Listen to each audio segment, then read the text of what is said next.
আজকে এই মুহূর্ত থেকে তোর বিয়ের কোনো ব্যাপারে আমি আর থাকবো না।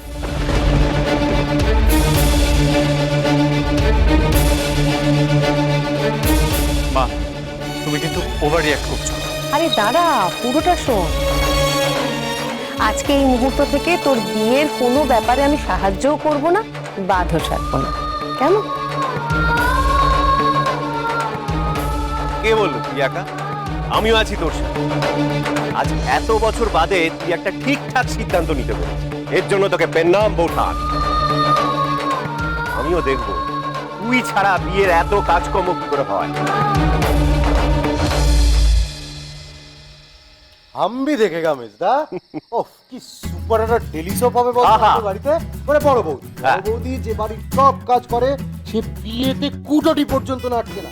আর যারা বাড়িতে কোনো কাজ করে না তারা বিয়ের সব কাজ করতে গিয়ে হিমশিম কাটছে। একদম ঠিক বলেছিস। আরে আমাদের বাড়িতেই তো মেগা সিরিয়ালটা চলছে, আমাকেও খেয়াল রাখতে হবে। আমাদের মাতৃ দেবী মেগা সিরিয়ালের শাশুড়িদের মতো নিজের বৌমাকে জব্দ করবার জন্য কি কি প্ল্যান করছে।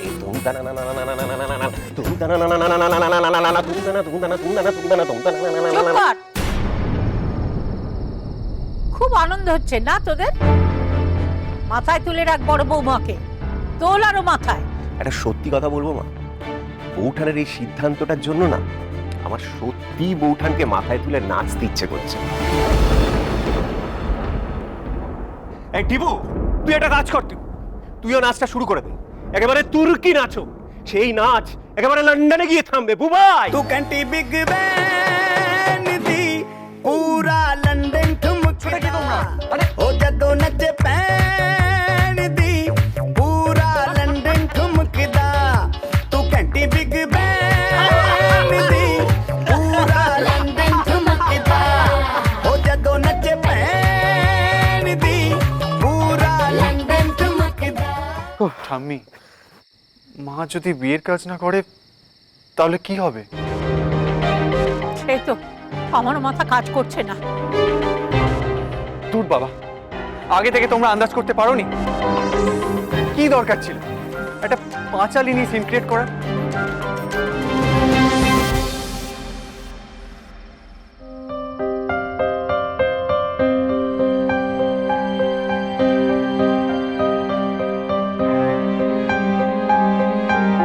এই সংসারে যতই প্রাণপাত করুন মন পাবেন না কারো। ওই যে বাড়িতে ঢোকার সময় বলেছিলাম দুটো রাস্তা খোলা আছে। এক, ওই অপমানের বদলে উচিত শিক্ষা দিন, বিয়েটাই ভন্ডুল করে দিন। আর দুই, নিজের ছেলে তো, ওর কথা ভেবে ওর ইচ্ছে পূরণ করুন। দ্বিতীয়টাই তো করলাম বলুন। আচ্ছা, সন্তানের দরকারে কোন মা মুখ ফিরে নিতে পারে বলুন তো? ফল কি হলো? সেই মন রাখতে পারলাম না।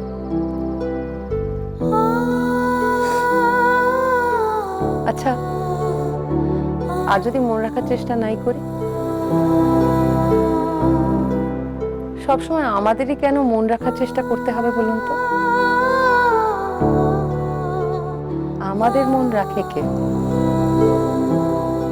কেউ না।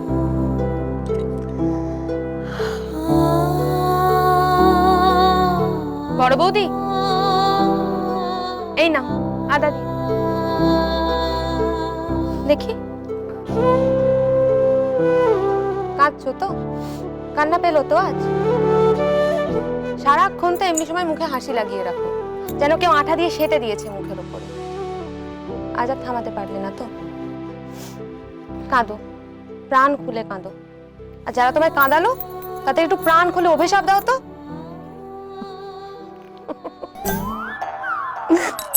এই মলমটা আমায় কাঁদালো, কি প্রাণ ভরে দুটো অভিশাপ দেব? তুই কি রে, ঘরে ঢুকে মলমের গন্ধ পাচ্ছিস না?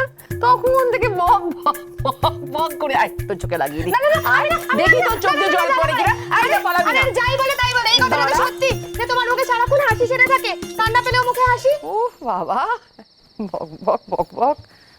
দে আগো, খা ওটা। আহ, কি ভালো চাটা বানিয়েছিস রে। দূর, ওটা তো তোমারই করা চা, তুমি ফ্লাস্কে করে রেখে গেছিলে না? ও তাই ভাবি এত বিচ্ছিরি কেন খেতে। কথা ঘুরিও না বড় বৌদি, মুখে সবসময় হাসি সেটে রাখো কেন? একটু রাগ দেখাতে পারো না? ভেউ ভেউ করে খেতে মন হালকা করতে পারো না?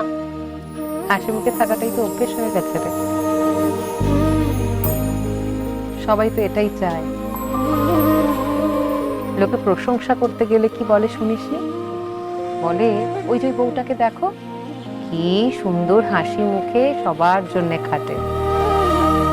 আবার বলে ওই যে বউটাকে দেখো কি সুন্দর হাসি মুখে সব দায়িত্ব পালন করছে, কি সুন্দর হাসি মুখে সব কিছু সহ্য করছে। শ্বশুর বাড়ি এসে থেকে শুনছি ভালো বউ হয়ে উঠতে হবে। ভালো বউ হওয়া মানে কি জানিস তো? হাসি মুখে সব কিছু সহ্য করা। সেই যে হাসি দিয়ে কান্না থাকতে শিখেছি, তারপর থেকে হেসেই যাই হেসেই যাই, যন্ত্রের মতো হাসতে হাসতে ঠোঁট দুটো ব্যথা হয়ে যায়, কিন্তু আমার হাসি বন্ধ হয় না।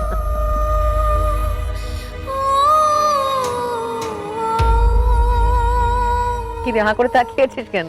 যে বুঝিসনি তো? বুঝে কাজও নেই। শুধু এইটুকু জান, তোকে আমি আজকে প্রাণ ভরে আশীর্বাদ করলাম। আশীর্বাদ? কিসের জন্য? সবাই বাইরে থেকে ফিরে চা পায়, আর আমি বাইরে থেকে ফিরে চা করি।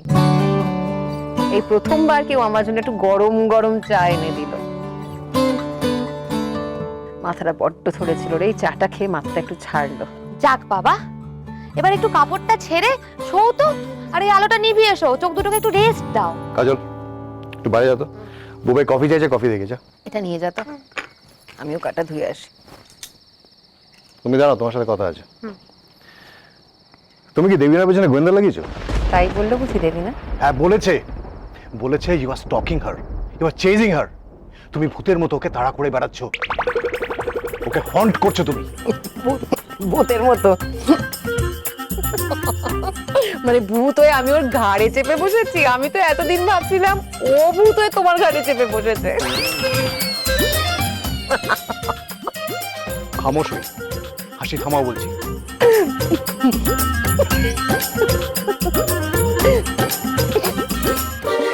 লোকে বলে মেয়েদের আসল অস্ত্র নাকি চোখের জল। আমি কি বলি জানেন? মেয়েদের মুখ্য অস্ত্র হলো হাসি। কঠিন সময় উল্টো দিকে মানুষটার সামনে হেসে দেখবেন, দেখবেন পুরো ভেবলে গেছে, ঘাবড়ে গেছে একেবারে। ঠিক এখন যেমন উনি ঘাবড়ে গেছে। আবার হাসছো তুমি? বাবা, আচ্ছা তুমি আমার হাসি দেখলে এরকম ভয় পেয়ে যাও কেন বলো তো? তুমি কি চাও আমি খুব রেগে যাই, কষ্ট পাই, ঝগড়া করি, তারপরে ইনিয়ে নিয়ে কাঁদি, তোমার পায়ে পড়ি? এসব কেন করতে যাবো প্রফেসর সাহেব? সবকিছু তো তোমার মতো হবে না। আমি জীবনে অনেক সয়েছি গো। তুমি আমার হাসিটুকু সইতে পারবে না? চুপ করো, চুপ করো, চুপ করো। যা জিজ্ঞেস করছে সেটার উত্তর দাও। ও যেখানে যেখানে যাচ্ছে তুমি সেখানে সেখানে পৌঁছে যাচ্ছ কি করে? কাকে লাগিয়ে জোর পেছনে? কে খবর দিচ্ছে তোমাকে এত? ঠাকুর,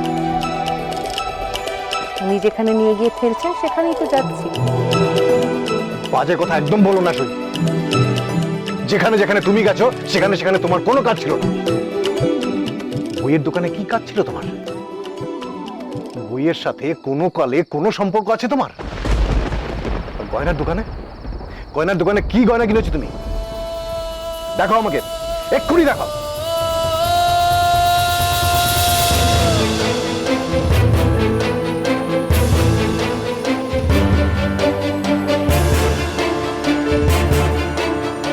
অত কষ্ট করো না গো, কোনো নতুন গয়না খুঁজে পাবে না তুমি।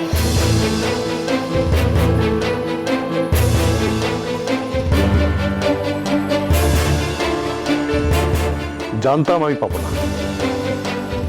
তুমি তো গয়নার দোকানে দেবীনার পিছু নিতে গেছিলে, আমার পিছু নিতে গেছিলে। তুমি তো কোনো গয়না কিনতে যাওনি। ঠিকই বলেছ, গয়না কিনতে যাইনি, বেচতে গেছিলাম। আলকা বিসহচরী